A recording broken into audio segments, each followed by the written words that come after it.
Hey everybody, hope everybody's well and back. I want to take this time to address something that happened the Friday before CES. And I was preparing to go to CES and going out and getting shoes and everything else for that. And then boom, this thing happened.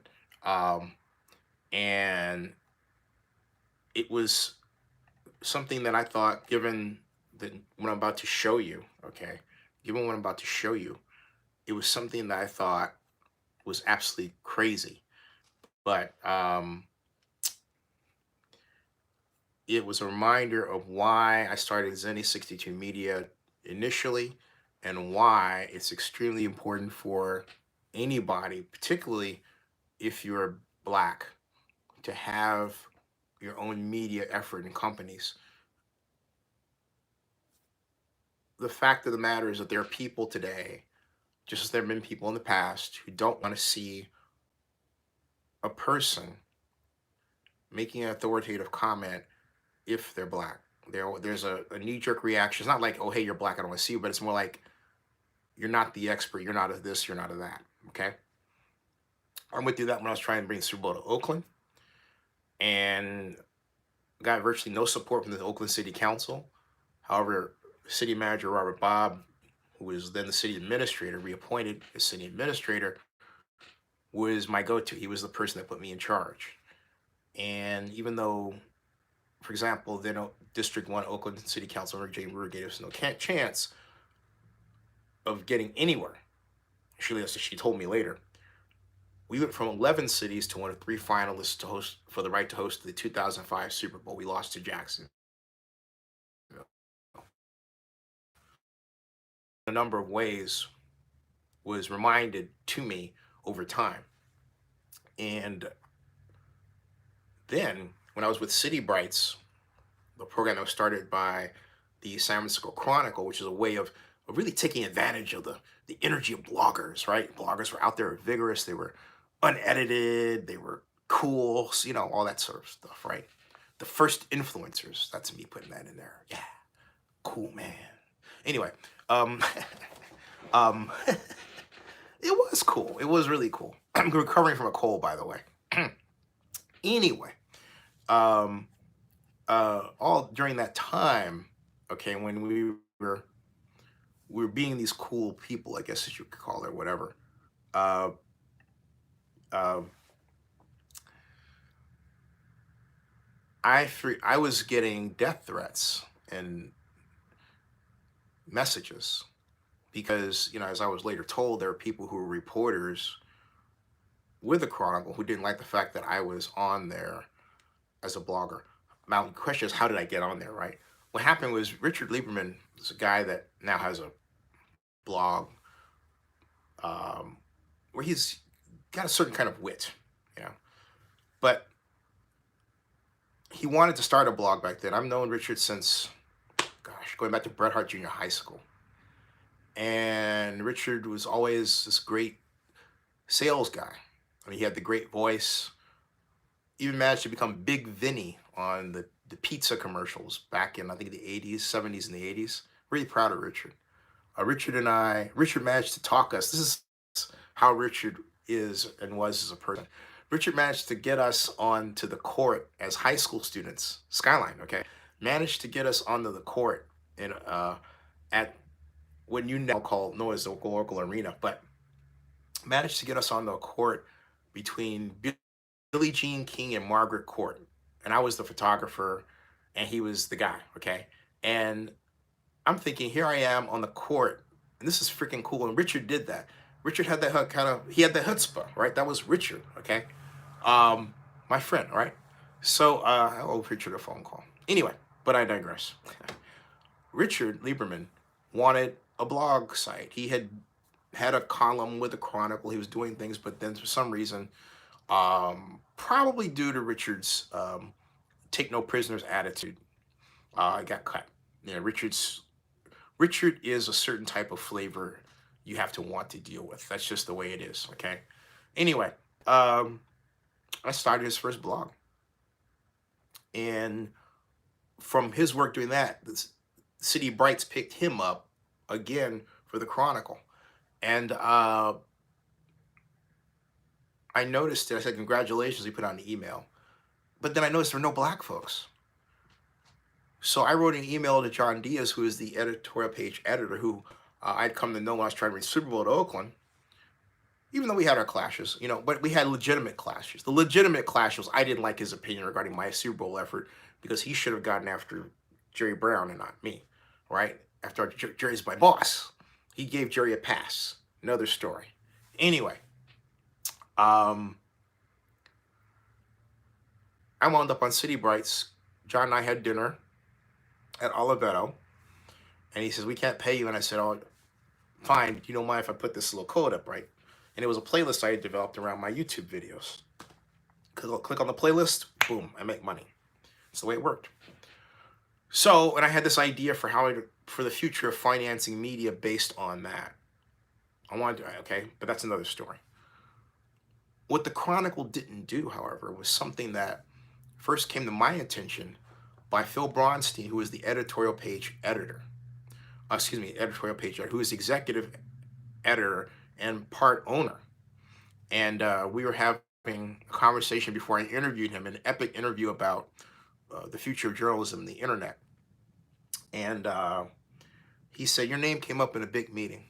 And I said, what big meeting? He goes, meeting with the big boss. And I'm like, who's the big boss? And the big boss was a guy named Stephen Schwartz, who's now chief executive officer at Hearst. Okay. He said, in the meeting, we had this list of our different sections of our website. And at the top of the list was your name. And so Stephen said, who's Zennie Abraham? And they said, well, this guy does this and that, you know. And it's, how did he get to the top of the list? So rather than, so they're saying, hey, you know, Zennie Abraham, former economic advisor of the mayor, got, you know, did all this great stuff, right? It was, are you using illegal code? And I thought, what? No. And prior to that, I was getting emails about, they were peppered with racism. Oh, you blankety blank. Oh, you blankety blankety blank. Or comments, okay? And I would show them to Kevin Skaggs, who was the editorial page editor, who's the CEO of SFGate at the time, excuse me, because this was 2009 to 2011. This was specifically 2009, late, going into 2010. Anyway, and then Yobi Benjamin took note, because I wrote about this. I blogged about everything. I vlogged about it, blogged about it, and vlogged about it. But I really blogged about it. And he says, well, let's take, here's some code, put this in the header of your page and we'll find your stalker. Because there was, I believe there was somebody that was stalking me and making harassing threats, but I couldn't find them.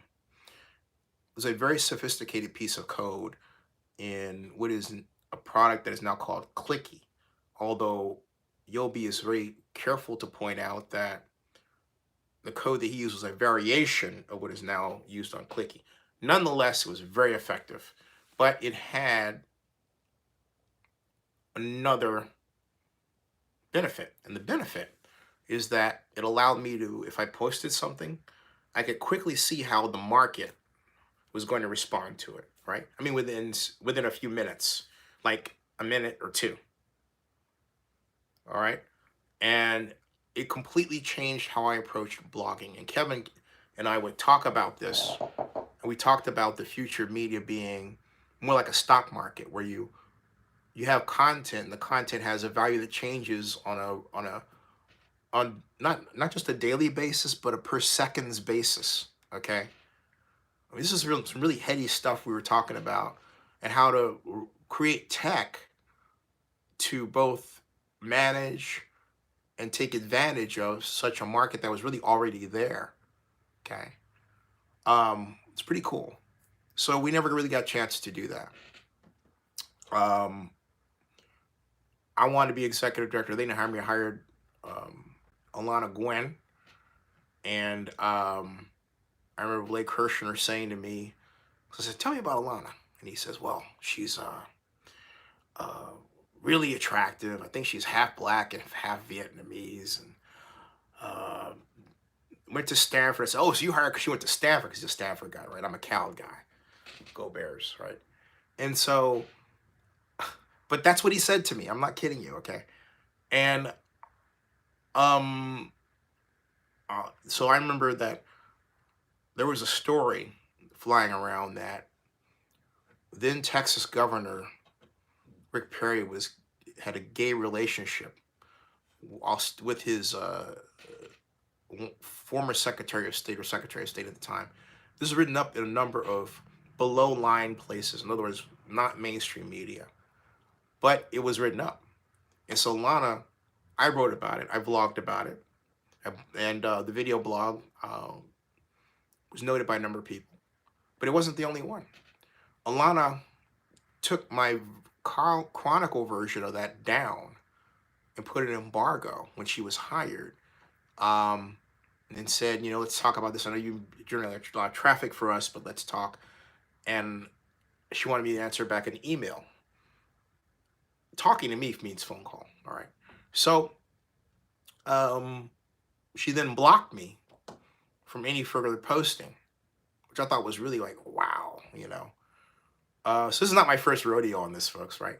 But at any rate, the ultimate, how do I say it? The ultimate satisfaction, to put it that way. The ultimate satisfaction was that the simple fact of the matter is that a number of publications had written about this, including Gawker, on December 11th of that same year.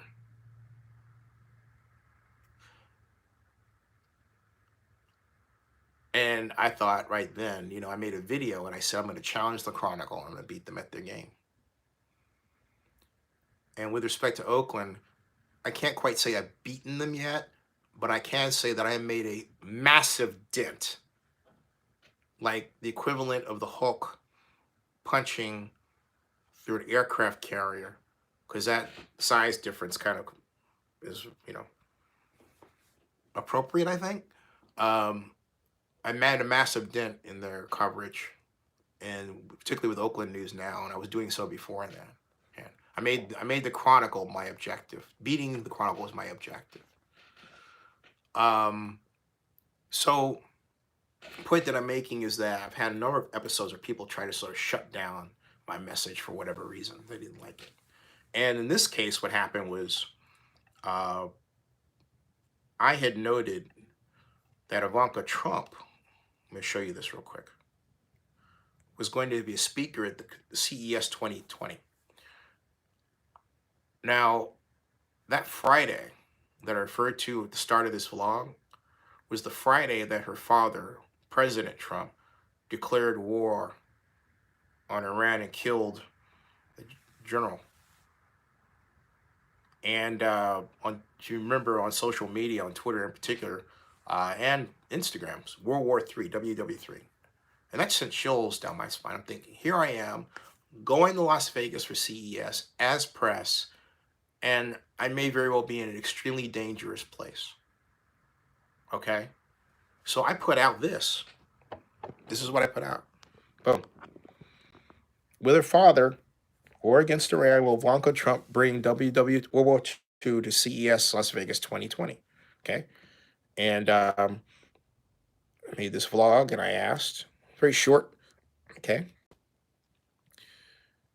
And I didn't think it was a good idea. Now, the good news is I went to that event, folks. I got a VIP pass, I was granted. And I went to the event, and hey, it turned out well. What can you say but that it turned out well? Okay, pure and simple. But what happened was that night that I did it was the night my account was suspended. And I thought, whoa. And because there was that, and also these French guys had hooked onto my account, and they were doing they had these multiple account things, and they were retweeting and all this. And that, what I just showed you, became part of it. And I thought, wow. So there was, normally you're supposed to get an explanation from Twitter, right?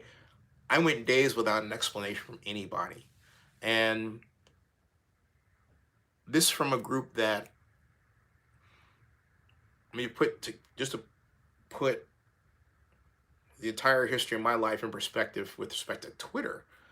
I was at their launch party. I was at the launch party of Twitter in 2007 when it was at a nightclub called Mighty in San Francisco. Kathy Brooks has photographs from Kathy Brooks was a tech entrepreneur who worked for local Allure, and a friend of mine. We actually was on YouTube here, Zennie62 YouTube. We'd have dinners, right? And Loke hired her to help produce Le Web. Then there was Le Web Trois, Le Web Deux, Le Web Trois. And there might have been Quatre Cinq Cinq, and so on. They were in France. And these were heady times about the current and future web and how to develop communication styles, skills, strategies, tech, coding, relationships, in and take advantage of the new world that was unforming. Look wasn't the only one having these events. So was Jeff Pulver when he did the 140 conference in New York.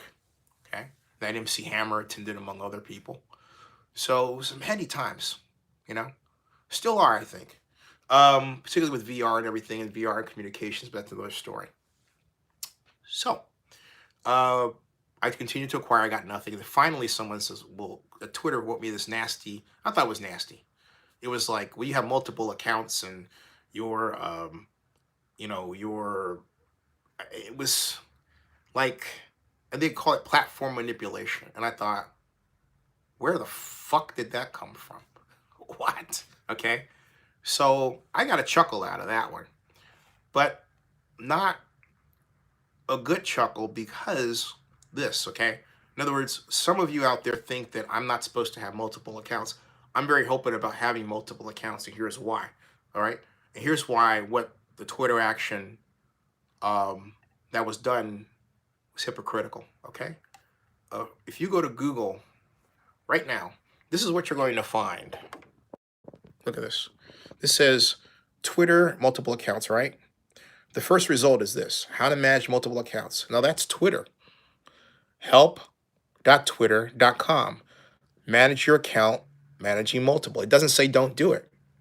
Okay. All right. How to create and manage multiple accounts. PC Mag. Twitter adds new account switching option on its web. Social Media Today. That was June 4th, July of last year. Managing multiple identifiers, 2017. Multiple Twitter accounts, handle, manage, and monitor, 2018. Going all the way back to 2015, but you would think that, hey, they were getting rid of it, right? How to use one email address for multiple Twitter accounts, March 18th, 2019. February 24th, okay? So the whole point is, yeah, Twitter has allowed you to have multiple accounts in the past, but they still allow it today. You click on this, right? Boom. What is this? I mean, this is Twitter, folks. You can't make this stuff up. Using Twitter, managing your account, how to manage multiple accounts.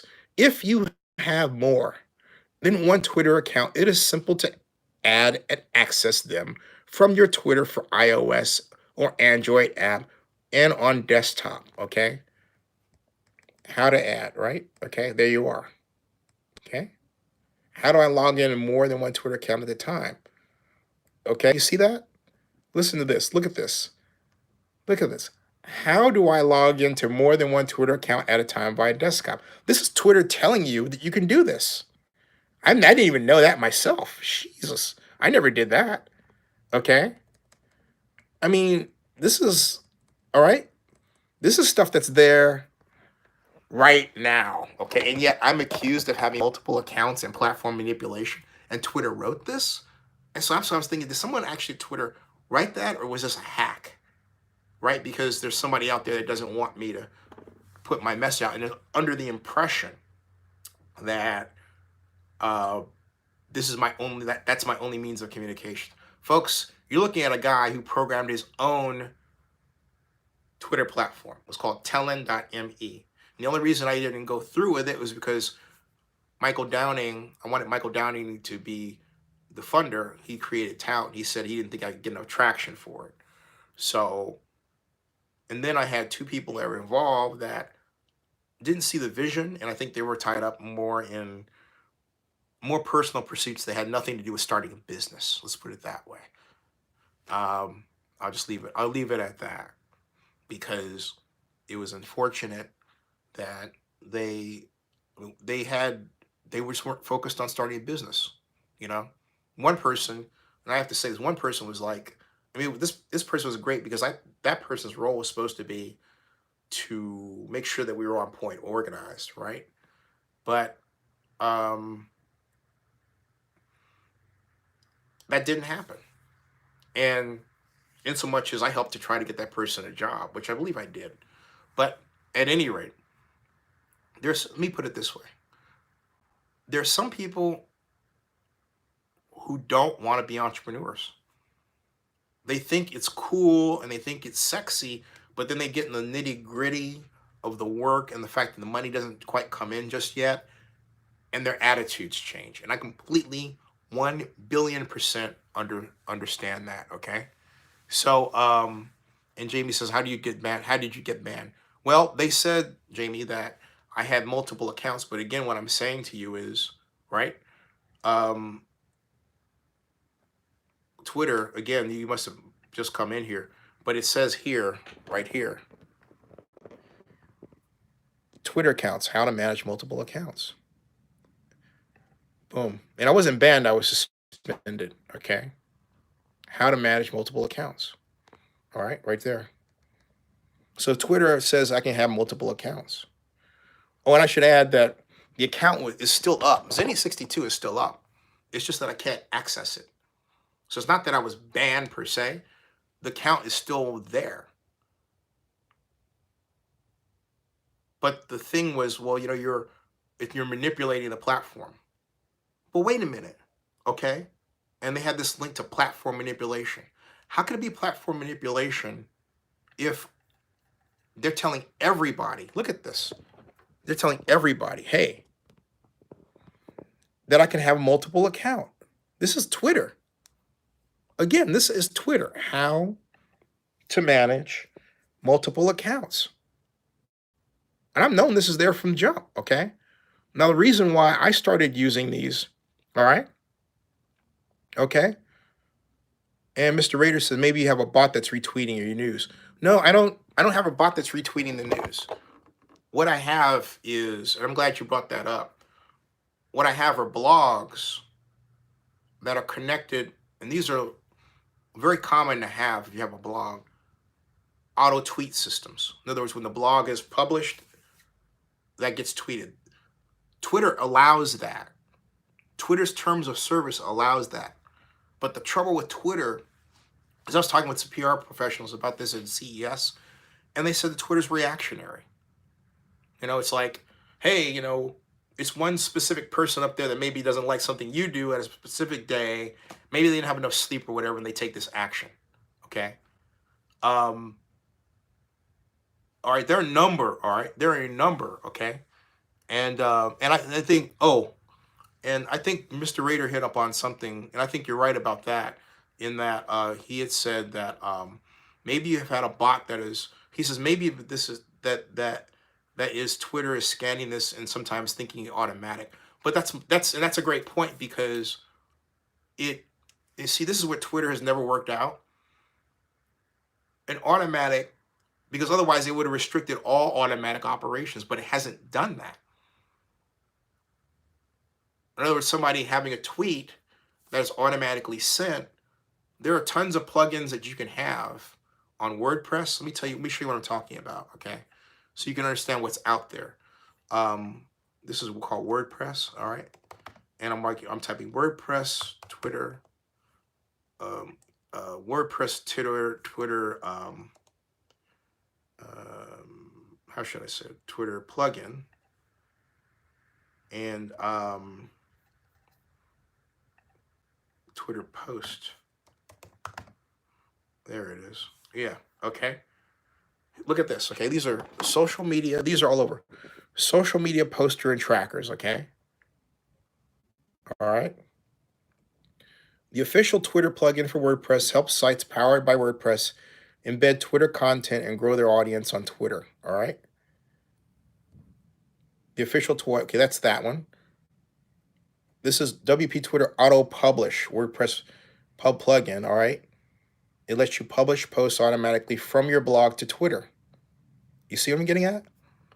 There are many versions of this all over the place. This is not among developers a secret.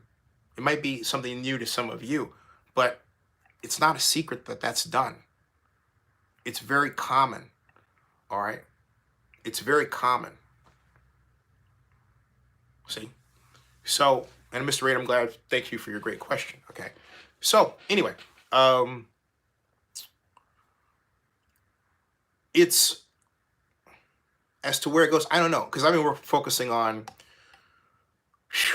I've got so many platforms out there. It's not funny, and the reason I do is because, I mean, for example, with Twitter, I asked Twitter a long time ago. This was after the launch party. I asked to, heck, I said, would you verify my account, please? With a blue check mark, because if you get a verified account, what you post gets moved up. And they were giving verified accounts to everybody. I mean, heck, there was a person by the name of Amy Jo Martin, and Amy Jo Martin got her Twitter account verified a long time ago. And if I'm not mistaken, I think she said that, or someone said that she knew one of the Twitter engineers, and that's how she got her Twitter account verified. But for somebody like me, I never got it verified. It was a constant fight. One thing that did happen was that in 2014 and 13, I was listed as a suggested user. But let me show you what happens when you're a suggested user now. Watch this, okay? Watch this. I mean, if you're not a suggested user, if you go and you start a new Twitter account, you know how you get those lists of people that you're supposed to follow? These are the people that are most important that you're supposed to follow, right? Check this out, okay? This is what you get. Boom. You get the White House, Trump, XXL Magazine, Sean Hannity, Ariana Grande, Vice President Mike Pence, Nancy Pelosi, Donald Trump Jr., GOP, Melania Trump, Ivanka Trump, Mark Levin, Lindsey Graham, Laura Ingraham, Stephen A. Smith, Leader McConnell, all right? And then Candace Owen, Gene Perino, Dwayne Haas quarterback, right? So basically, it's back to the same pattern of, hey, look, if you're black, you're either a person and you're on there. The only reason you're on there is because you're either a person talking about a black issue, or you're an athlete. That's the age-old institutional racism. It's not like guys like me. Local influencer, right? And that's how it was. And other people are raising heck because they don't want to see someone, they don't want to be forced to accept that black face. And for those of you who watch this and you scoff, fine, because I'm not going to reach you, but other black folks understand what I'm talking about. Having said that, a number of my white friends understand too, because like my friend Hillary Albright, she gets it better than I do. And she's white.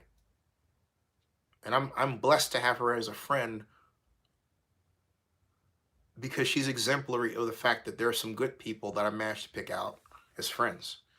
But there are people who just, they don't want to hear it. And so where we are is that in terms of this, okay, is I'm not to mean in terms of me, I mean in terms of just the overall scheme of what's happening here, all right, is what I would get on YouTube,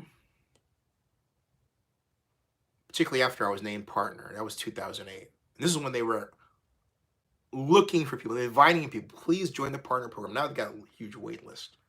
But what was happening at the time was that, and if you're wondering what's going on my voice, I have a cold. Okay, so that raspiness is because I'm recovering from. My voice was a lot worse yesterday. Anyway, what happened was that the I was called the N word an average of 52 times a month, and I remember we went to the YouTube community partner meeting in 2009. I actually have a video on that here at Zennie62 on YouTube, and I raised the issue. Myself and Jamal of Black Tree Media, and we were basically told at the time, well, you make money from comments, so basically just take it. And I thought, okay, yeah, we can figure out a way around it. And Jamal, so I just thanked people for commenting. But I thought, wait a minute, where is it written that because I'm black, I have to endure extra abuse to make money? Where is that written? Where is that written? Nowhere. So I said, the heck with it. So I started lobbying and lobbying and lobbying. It took me 4 years to get a Twitter comment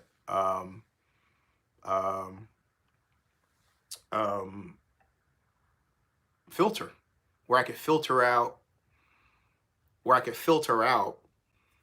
certain words, and I have a 900 word filter because I don't want the people. I have people on my site vlogging now. I don't want them to go through it. I don't want to go through it.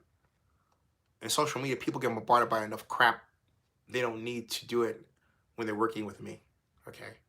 Mr. Rader says, as a European, you can get sometimes the impression that us black people are only looked friendly when there's movie or sports stars. Yeah. But not just European. That problem was something that I also pointed out in 2010 with the old Google Plus social media platform, because the people there had a habit of developing a suggested user list that was, if you're white, it could be anybody. It could be Amy Jo Martin. It could be an engineer. It could be Larry Lessig. It could be anything, okay? Okay? And I'll get to that in a second. It could be Larry Lessig, okay? And but if you were black, you had to be either an entertainer or an athlete. Go. Okay. Dell Jr., how you doing? Gels says, hey Zen, how do you feel about the Raiders releasing D-line coach Buckner and hiring Marinelli? I don't think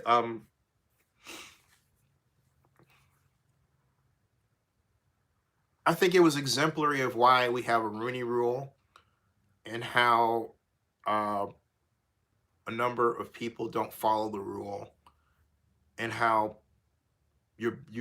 people have a tendency to hire their buddies, and you have white coaches who have friends who are their buddies. Look, John Gruden has hired his friends. Rod Marinelli is a friend of his. Paul Gunther is a friend of his. These are all buddies, okay? And so it's a white buddy system. And what happens is that when African-American coaches are elevated, there's so few of us that are elevated to that level that we don't get a chance to establish a black buddy system. The only person that really has had that opportunity, and one of the few, is the only two I can think of, and one of them is dead. One of them is Tony Dungy. The other is Denny Green. All right. Denny Green had that with that tree where Brian Billick and others came from it. And Green in turn came from the Walsh tree, right? And then Tony Dungy gave rise to the current Pittsburgh Steelers head coach, Mike Tomlin, right? So I don't think the NFL's current group of executives is serious about elevating someone black, because goes into even what I'm dealing with here. They don't want to see somebody black as able to do a job, even though that person is able to do a job very well. And it goes on a number of ways. There's a great deal of fear out there with, we have a lot of underemployment, we have a lot of homelessness, and so we have this fear of people losing their jobs and their status and their power. And here comes someone black coming along to take it. And so you can see, quite literally see this sort of, kind of battening down the hatches and forming the wagons, right? Um, Among some people. I say that way because we have a very healthy middle, an interracial group that has grown and grown and grown. You will know somebody that's part of an interracial family. Many people do today, but 30 years ago it was far less. And so out of that produces people like, for example, Patrick Mahomes, who's going to play this weekend. Um, but you have other people who never say this, but they do it through their actions, that they're afraid. And so they'll say, "Oh, Marinelli's the best in everything." Okay, so what happens when he doesn't produce? And what does that say? Is he going to shut down the backdoor scheme? I thought Buckner did extremely well teaching his line people like Max Crosby, right? I mean, Max. I mean, who can tell me that Buckner wasn't responsible for this rookie's development of East, right? Okay, who can tell me that? I'm sure you agree with me. So you take Buckner and you let him go, and you bring in Marinelli, who was fired. I mean, let's face it. Okay, he didn't stay with the Cowboys, right? So what happens with Buckner? Okay, so was it the right thing to do? No, it wasn't at all. And if the Raiders don't perform well, and not only that, here's something else too. The Raiders' defense was better against the run. So if Marinelli doesn't perform well, it'll be a double negative action.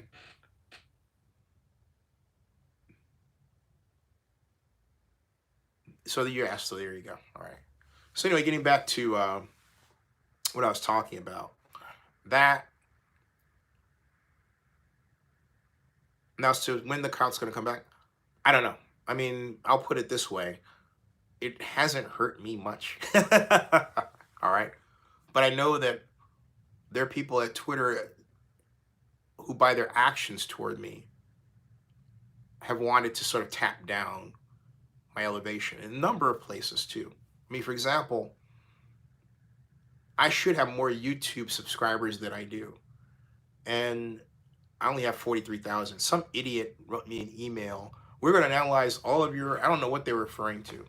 It was, I was thinking, this person must be the biggest idiot on the planet. But you get those. This is what this person says. Well, your videos only have an average of 30 views per video, and you only have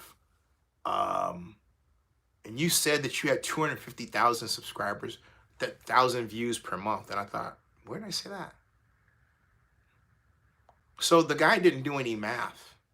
Okay. If he looked at my Twitter, my YouTube count, subscriber count, which is pretty much held firm at 43,000. Now it's 43,900. It's getting up there. All right. And multiply it times 30 views, you get well over 400,000 views. So the person that wrote me the email didn't know how to do any math. Did I respond back? No, I just trashed the email. Like whatever. But there are people who, the bottom line is I don't have a point of view that they want to hear. And I don't have the face that they want to see it from. If I were a girl saying the same thing, the reaction would be completely different. If I were, right? So, all right, if I were a white girl, it would be different. If I were a black girl, it would be different. But I'm a black guy. And that's the fact is you have people out there who are screwed up like that and react a certain way. So this is that. So what's happened to me is the latest in that. But it's Twitter hypocrisy completely. And here's the thing: I build systems, I build platforms, and I'm going to keep building systems and platforms. And the whole purpose is to make sure a point of view gets out there that needs to be heard. Now, did Twitter accuse me of harassing somebody? No, no, not at all. It was not behavior. It was, you've got all these accounts. Well, it says it says I can have them. It says multiple accounts. Okay. It said it. You saw it. You want to see it again if you're just joining me. Okay. It says, if you go, it says how to manage. This is the Twitter Help Center. Look at this, folks. I'm doing this a third time. This reads,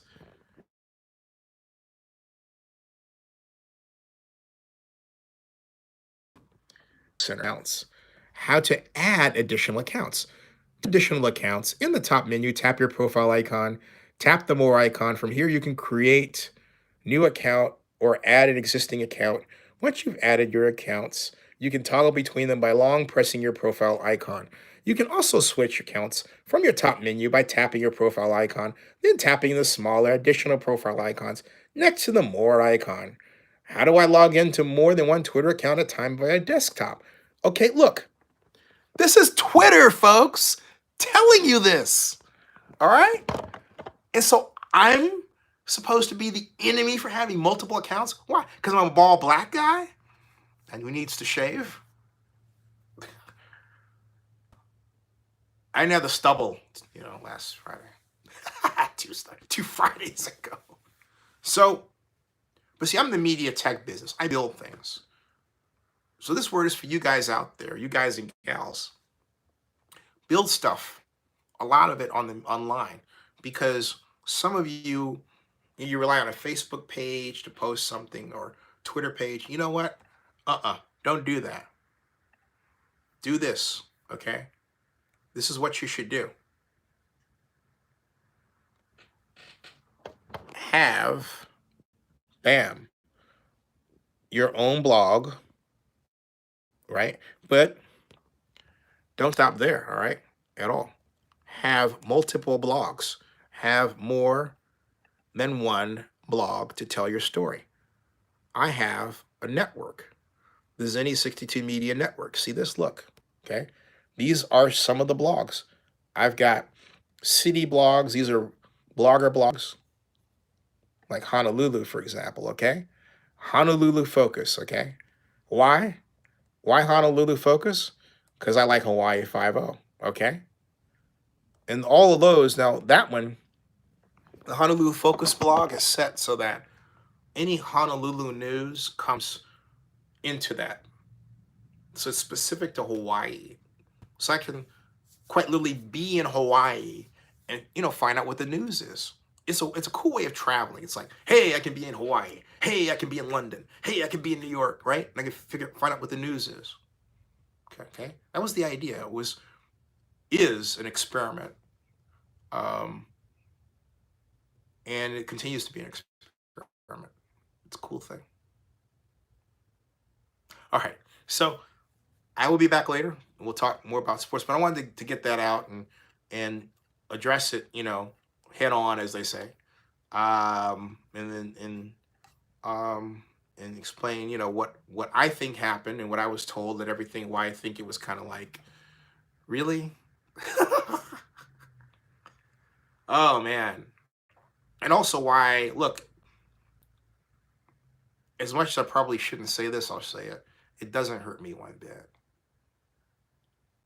But it is a reminder of the hypocrisy and racism that's out there. And when I say racism, see,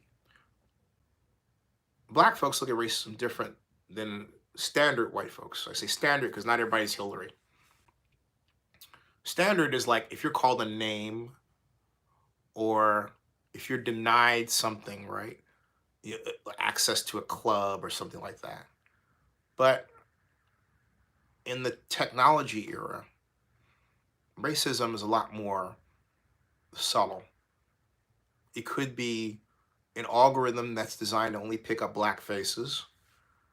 It could be someone out there who is in Antarctica who doesn't like you because you're black and they're trying to figure out how to take your website down, but you don't know what they look like. You figure they might be in Antarctica based on where the attack is coming from, but you're not even sure who they are specifically. It's always unseen, or it could be somebody just changing the terms of service on you just to get rid of you, but not somebody else. Or the rules are applied to you, but not somebody else.